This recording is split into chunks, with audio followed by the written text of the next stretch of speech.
Чуть меньше месяца, как Камчыбек Ташиев снят с должности.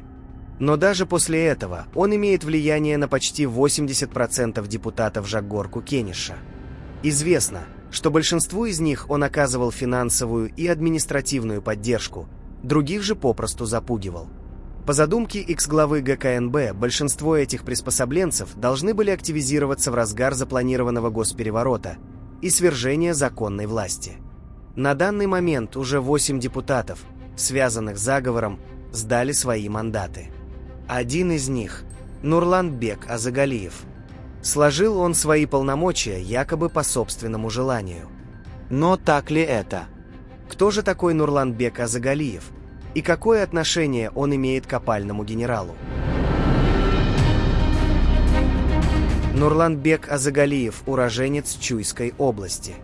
В парламент прошел по Жаилскому одномандатному округу. Юрист по образованию. До депутатства работал в системе юстиции, также и в международных структурах. Занимался бизнесом. В общем, согласно Гуглу, классический пример среднестатистического политика. Но если взглянуть поглубже, много любопытного. Если верить отдельной информации, карьера политика опиралась на ресурсы лиц с сомнительной репутацией, а конкретнее с организованной преступностью. Во время своей выборной кампании Азагалиев активно использовал возможности Урмата Айткулова, бывшего депутата Карабалтинского Горкинеша от политпартии «Альянс». Айткулов в свое время был членом группировки Кальбаева. Видимо, поэтому и сегодня его называют серым кардиналом мэрии Карабалты. В криминальных кругах Айткулов имел кличку Уймурун, что в переводе означает «коровья морда». В числе криминала также был его родной брат Ринат Айткулов по кличке Потап. Урмат Айткулов является посаженным сыном бывшего депутата Бактыбека Раемкулова.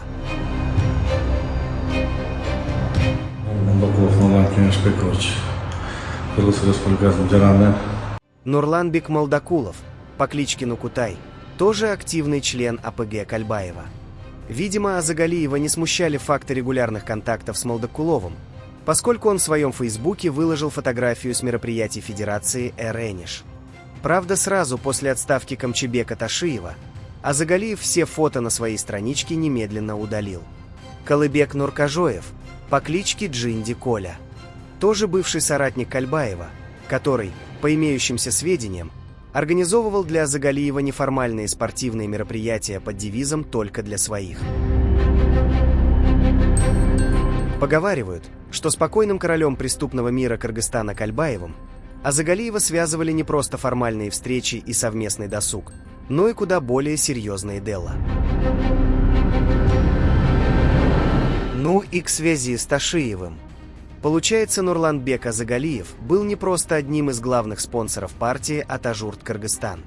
Но каким образом человек со скелетами в шкафу являлся лидером парламентской группы, а стало быть, доверенным лицом Ташиева? И все это на фоне пламенных выступлений уже экс-главы ГКНБ о беспощадной войне с криминалом и очистке власти от ее влияния. Одни криминальные авторитеты уходили, вместо них появлялись другие криминальные авторитеты, которые создавали еще более большие группировки, еще более начали контролировать наше общество. Теперь этого не будет. Все просто. Он был связующим звеном между АПГ и опальным генералом. Звучит парадоксально, но это факт. Нурланбек Азагалиев официально мандат сдал 15 марта. Формально это подается как добровольное решение. Однако, вышеупомянутые факты указывают на более глубокие причины, то есть о его закулисных играх в парламенте, где он предпринял попытки внести раскол в депутатский корпус, разделяя коллег на условные группы за генерала и за президента. А это не что иное, как усилия по саботажу вертикали власти. Но даже после объявления о сдаче мандата Азагалиев не оставляет попыток сохранить влияние. Политик продолжает вести переговоры с окружением высшего руководства, обещая лояльность своего электората на предстоящих президентских выборах 2027 года в обмен на сохранение статуса. Однако организованный им 6 марта ифтар в ресторане «Улар», собравший около 500 человек актива Жаилского района, показал, а Загалиев все еще пытается демонстрировать силу. Вопрос лишь в том, нужно ли государству такое содействие со стороны человека, чья тень слишком явно сливается с тенями прошлого. Будет ли это дело доведено до логического завершения, или ему удастся снова договориться, покажет время. Но ясно одно – очищение парламента от криминальных нитей остается одной из самых сложных задач для нынешней власти.